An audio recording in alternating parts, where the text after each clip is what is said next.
Hey teman-teman, ketemu lagi di Bincang Bola kita ya. Sudah lama nih nggak upload. Ya, karena memang pekerjaan dunia nyata saya lagi sibuk-sibuknya ya. Dan ya ternyata bikin channel YouTube tuh nggak segampang itu. Ya, konsistensi untuk mengupload video ini merupakan satu tantangan tersendiri buat saya. Tapi kali ini saya ingin berbicara, ingin membahas, ingin menyampaikan unek-unek aja lah sedikit tentang transfer saga yang baru saja selesai ya. Arsenal ini adalah transfer saga Mykhailo Mudryk yang sudah dimulai dari Desember dan akhirnya selesai ke akhir minggu lalu ya. Itu dengan transfernya berpindah ke Chelsea. Jadi bukan ke Arsenal tapi ke Chelsea. Ya, pertama-tama saya pengen ngomong dulu bahwa ya selamat sih sebenarnya buat Chelsea ya bisa menyelesaikan transfer ini. Dan menurut saya juga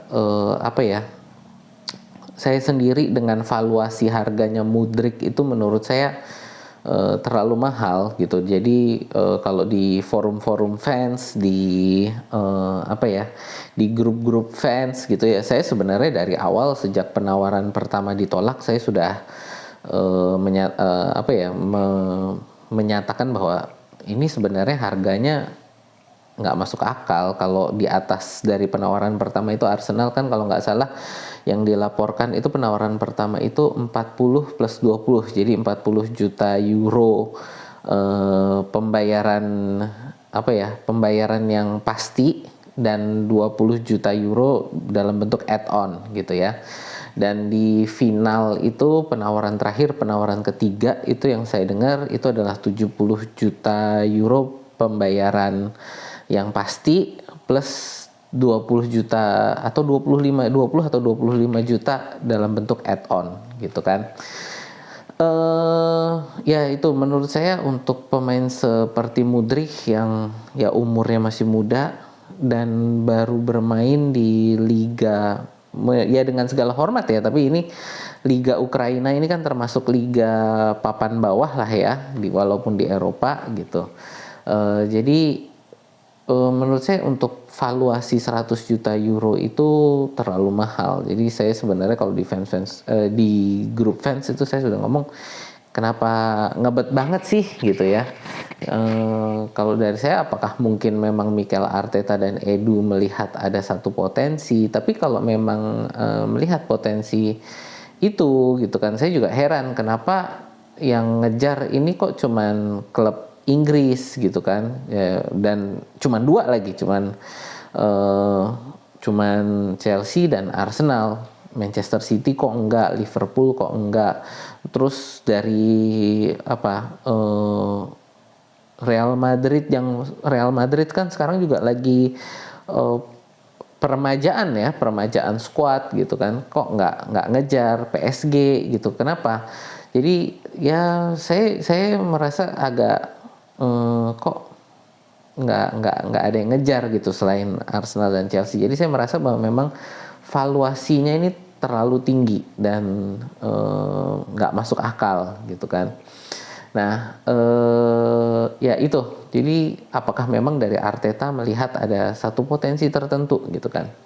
Nah pada akhirnya sih memang ya seperti pemikiran saya, akhirnya kan memang penawaran terakhir gagal gitu kan. Dan ini yang mungkin saya pengen menyampaikan unek-unek saya, karena saya lihat di grup fans, di forum-forum ini banyak berita-berita yang ya bukan hoax sih, tapi lebih ke ya sumbernya nggak jelas lah gitu ya. Nah ini jadi saya mau ngomong ini tadi berdasarkan adalah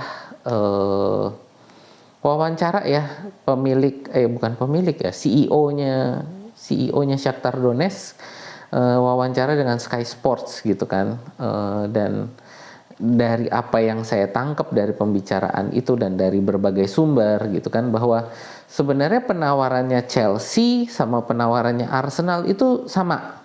Jadi 70 pembayaran yang pasti plus 25 dalam bentuk add-on gitu. Nah, yang membedakan antara Arsenal dan Chelsea itu adalah skema pembayaran yang 70 juta itu jauh lebih cepat yang punya Chelsea. Jadi cicilannya lebih pendek gitu. Kalau mau ngomong ya, cicilannya yang 70 juta euro itu Chelsea cicilannya lebih pendek, Arsenal cicilannya lebih panjang. Yang kedua itu add-onnya. Add-onnya yang dari Chelsea itu lebih mudah dicapai. Jadi add-on ini kan bisa bermacam-macam gitu ya. Jadi bisa harus si pemain bisa mencapai Ballon d'Or, atau si pemain harus punya gol sekian puluh gol gitu ya. Jadi pencapaian-pencapaian yang harus dicapai oleh si pemain sehingga add-on ini baru dibayarkan, itu yang Chelsea punya lebih mudah. Bagaimana lebih mudahnya nggak dijelaskan, tapi intinya bahwa dari Chelsea ini penawarannya sama, cuman cicilannya lebih pendek dan add-onnya lebih mudah dicapai gitu. Jadi itu yang membuat Shakhtar juga lebih memilih Chelsea. Yang kedua dari sisi pemain gitu kan. Ini juga yang banyak suka salah paham ya. Banyak fans Arsenal mengira bahwa Mudryk ini udah pasti hatinya udah kecantol sama Arsenal. Enggak gitu. Jadi bahkan Fabrizio Romano, saya lupa deh di video yang mana, dia sebenarnya udah ngomong, Fabrizio Romano ini udah sempat ngomong bahwa kalau nggak salah sekitar Desember awal-awal Januari gitu kan, ketika Chelsea juga mulai menunjukkan minatnya terhadap Mudryk itu, Fabrizio Romano sebenarnya sudah sempat menyatakan bahwa Mudryk ini ke Arsenal atau ke Chelsea nggak masalah gitu. Jadi bukan dia udah hatinya benar-benar pengen ke Arsenal, enggak. Dia sebenarnya pengen keluar dari Shakhtar gitu aja dan ke Liga Inggris gitu. Jadi bukan masalah bahwa dia pengen ke Arsenal, tapi dia pengen ke Liga Inggris. Di mana waktu itu yang awal yang menunjukkan menunjukkan penawaran serius yang mau mendekati valuasinya Shakhtar itu adalah Arsenal. Jadi makanya dia menggebu-gebu pengen seolah-olah pengen ke Arsenal, tapi sebenarnya dia adalah pengen keluar dari Shakhtar ke Liga Inggris gitu. Jadi dari Fabrizio Romano sendiri sudah sempat mengatakan bahwa Mudryk ini bukan preferensinya bukan ke Arsenal, tapi adalah intinya adalah dia mau ke Arsenal mau ke Chelsea dia nggak ada masalah gitu. Si Mudryk ini nggak ada masalah mau ke Arsenal atau mau ke Chelsea gitu. Nah ini yang dia cuman menyatakan dengan dengan post-post Instagram, dengan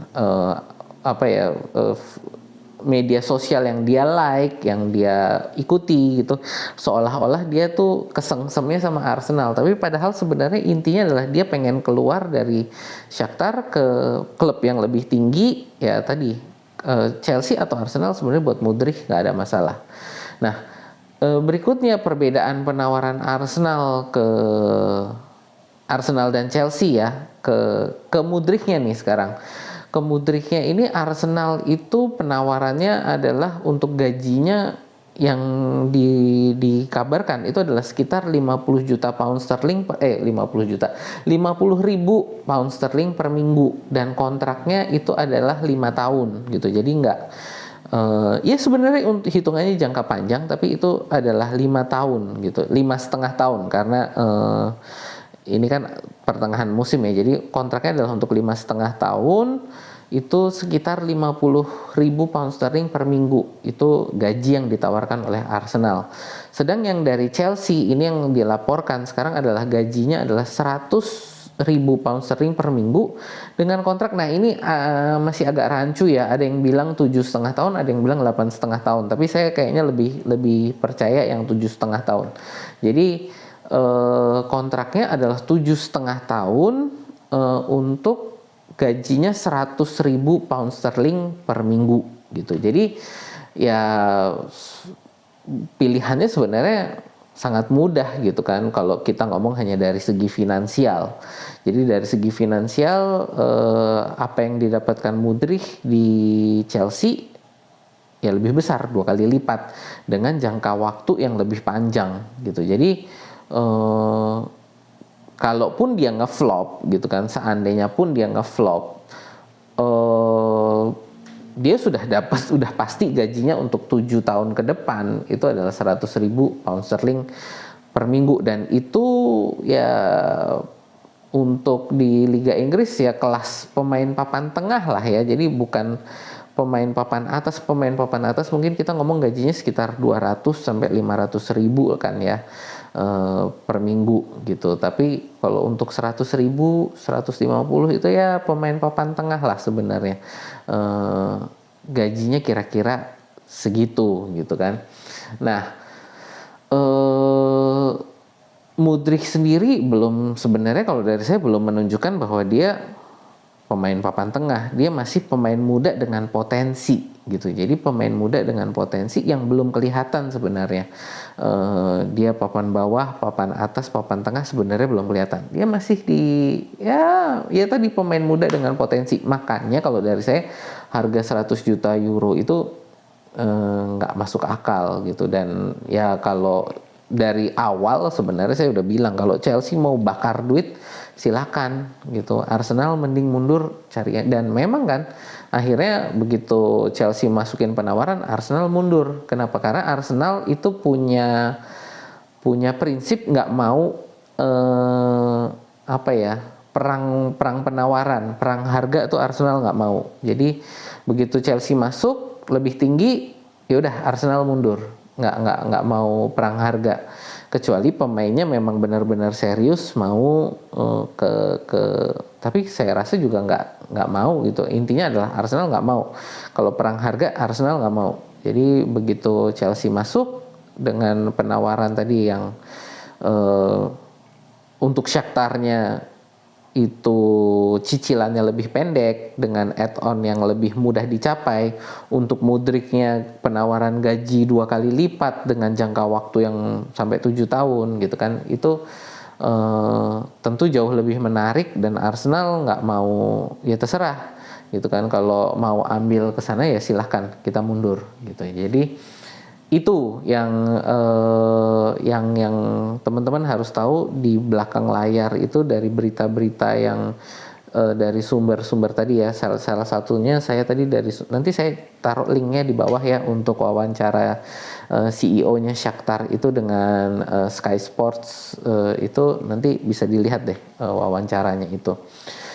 Nah itu jadi dari saya kira-kira itu yang terjadi di belakang layar tentang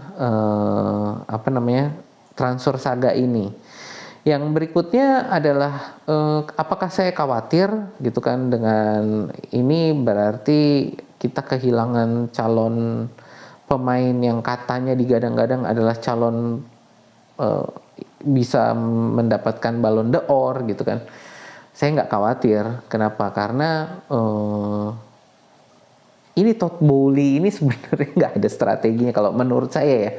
Menurut saya pribadi Chelsea-nya Todd Bowley ini nggak semengerikan seperti Chelsea-nya Abramovich. Jadi Abramovich itu dia punya visinya lebih, menurut saya lebih clear.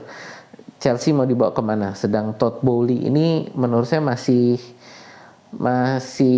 belum jelas. Jadi dia masih belum punya visi kalau menurut saya. Jadi saya nggak terlalu khawatir, dan apalagi gaji yang 7 tahun tadi ya, kontrak yang 7,5 tahun ini buat saya itu ini saya mau ngomong yang untuk masalah kontrak 7,5 tahunnya nih sekarang. Di atas kertas kelihatannya ini pinter. Dalam artian apa? Bahwa 7,5 tahun ini digadang-gadang ini sebagai untuk strategi memperlebar amortisasi pembelian pemain, sehingga bahwa harga 100 juta euro itu atau 88 juta pound sterling itu bisa di spread di 7 tahun sehingga dia nggak kena FFP gitu. Jadi tadi mungkin banyak ya yang tanya, ini Chelsea beli pemain gila-gilaan kayak gini apa nggak kena FFP? Nah ini salah satu strateginya adalah dengan kontrak jangka panjang itu harga itu disebar di 7 tahun itu, jadi 88 juta euro itu dibagi 7. Jadi setiap tahun itu dibagi 7, seolah-olah bahwa bayarnya nyicil 7 tahun gitu kan. Yang dilaporkan itu adalah pembayarannya dicicil 7 tahun gitu. Itu strateginya kenapa kontraknya jangka panjang 7 tahun. Dan kalau Mudrychnya itu nanti bisa berprestasi, bisa performanya bagus, ini sudah terikat kontrak 7 tahun. Jadi dengan terikat kontrak 7 tahun ini, gajinya dia nggak bisa minta naik gaji gitu kan. Kedua juga kalau ada klub lain yang mau beli, harganya akan tinggi gitu. Jadi di atas kertas ini seolah-olah adalah strategi yang bagus, tapi menurut saya pribadi, pemikiran saya, jadi ini pemikiran saya, ini adalah strategi yang bodoh gitu. Kenapa ini strategi yang bodoh? Tidak ada insentif untuk Mudryk untuk dia bisa untuk bisa dia mengembangkan diri. Kenapa saya bilang seperti itu?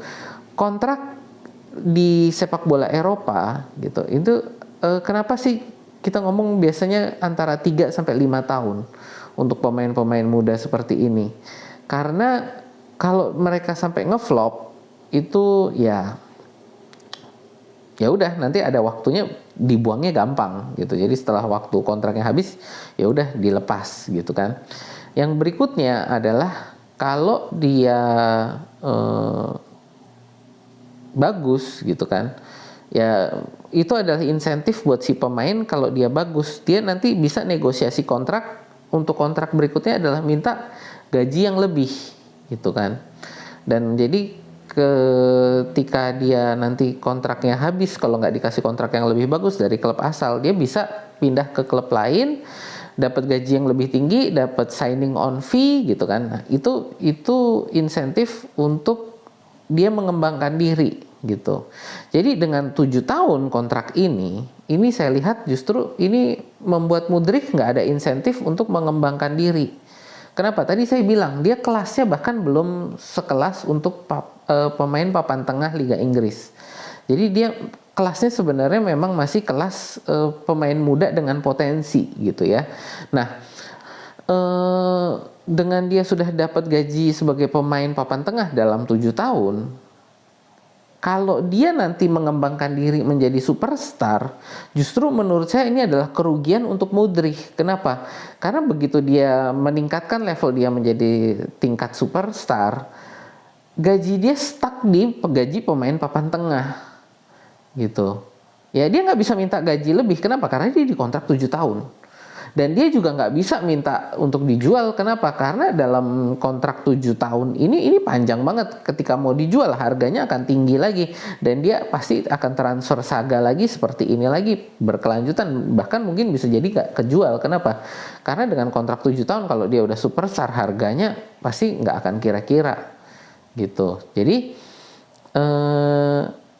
dari saya nggak ada insentif untuk Mudryk untuk mengembangkan diri. Kenapa? Karena dia udah stuck selama 7 tahun ini dengan gaji 100.000 per minggu gitu. Ya, dengan kontrak 7 tahun, pada saat kontraknya dia selesai, ini umur Mudryk ini udah 30. Dan umur 30 itu adalah umur di mana pemain sepak bola itu sudah mulai menurun. Jadi udah sulit untuk dia dapat kontrak besar, itu udah sulit. Gitu ya. Jadi pada umur 30 tahun ini ketika dia mau keluar, dijual atau dia menghabiskan kontraknya untuk dia dapat mega kontrak lagi udah kesulitan.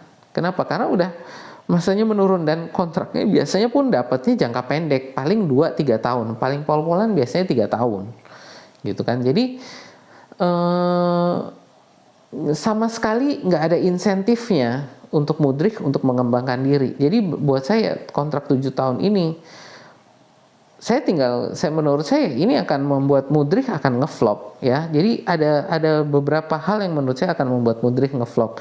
Dengan dengan transfer fee yang cukup besar, dengan transfer saga yang sangat publik ini, dia pasti akan diperhatikan oleh pers Inggris. Jadi kalau dia sampai ngeflop, itu beritanya pasti bakal, nggak usah ngeflop lah, ketika dia ada kesalahan sedikit gitu pasti akan disorot oleh media sangat besar-besaran. Oke. Yang kedua, dia ini akan ada tekanan gitu kan. Dengan gaji dia dengan transfer dia yang sangat tinggi ini, pasti diharapkan ini dengan kondisi Chelsea sekarang nih nomor 10 di urutan ke-10, dia pasti diharapkan bisa ngangkat, paling enggak bisa sampai di Conference League atau di Europa League gitu kan. Atau seminimal-minimalnya musim depan harus bisa ngangkat Chelsea ke Liga Champions. Kalau nggak berhasil gimana gitu kan. Nah yang tadi yang ketiga, dia nggak ada insentif gitu kan. Mau dia bagus mau dia jelek, dia udah dapat gaji sebagai pemain papan tengah, yang padahal dia sebenarnya papan tengah pun belum. Jadi itu, dan kalau dia tadi saya bilang dia bisa sampai ke tingkat superstar, rugi dia. Kenapa rugi? Dia nggak bisa negosiasi gaji lebih tinggi dan nggak bisa juga minta dijual gitu, karena kontrak dia jangka panjang banget ini bahkan bukan jangka panjang lagi, ini mega panjang gitu kan, sangat panjang. Kita bahkan belum pernah dengar nih kontrak sampai 7 tahun gitu kan. Rata-rata pemain itu kontraknya maksimal biasanya 5 tahun, itu kita udah bilang kontrak jangka panjang di sepak bola Inggris, sepak bola Eropa gitu. Jadi ya itulah kalau dari saya, kenapa saya nggak terlalu khawatir dengan kepindahan Mudryk ke Chelsea, karena saya sendiri secara pribadi saya nggak melihat ini pemain yang harganya 100 juta euro gitu ya. Yang kedua, menurut saya ini Chelsea yang masih belum punya arah. Dan yang ketiga, dengan kontrak jangka panjang ini menurut saya ini ya kontrak yang terlalu bodoh menurut saya ya. Kelihatannya di atas kertas ini kelihatannya adalah kontrak yang bagus untuk Chelsea ya. Tapi menurut saya itu satu kebodohan karena menghilangkan insentif sama sekali untuk Mudryk untuk mengembangkan diri gitu ya. Itu dari saya. Dan ya untuk teman-teman yang fans Arsenal nggak perlu khawatir lah gitu kan ya, kalau diejek-ejek sama fans Chelsea menurut saya biarin aja lah. Musim ini kemenangan mereka ini terhadap Arsenal cuman mereka hanya bisa membanggakan bisa merebut Mudryk dari kita gitu kan, hanya itu kebanggaan yang mereka bisa dapatkan. Jadi ya biarin aja lah, mereka ada menang 1 di sini gitu. Jadi dan menurut saya percuma lah ya, debat dengan mereka. Karena apa? Karena saya lihat ini juga Todd Bowley ini akan menjadi Glazer nomor 2 lah, Glazer 2.0 menurut saya ya. Jadi nggak perlu dikhawatirkan. Dan ya semoga, kalau dari Arsenalnya sendiri sih menurut saya yang terpenting sekarang adalah untuk CDM ya, jadi Central Defensive Midfielder, pelapisnya Partey dan Xhaka gitu. Itu yang menurut saya sangat penting untuk segera bisa didapatkan lah itu. Ya itu aja sih dari saya tentang transfer saga Mudryk ini ya, yang menurut saya sudah ya menurut saya bagus lah, udah selesai. Dan akhirnya saya justru senang ke Chelsea. Kenapa? Karena saya sebenarnya nggak srek dengan harganya, dan menurut saya justru akan merusak bisa merusak untuk di tim lah, untuk dengan harga segitu tuh menurut saya nggak bagus gitu ya. Itu sih ya, itu aja dari saya. Teman-teman kalau suka konten semacam ini boleh yuk di like, share, dan subscribe. Sampai jumpa di bincang bola kita berikutnya.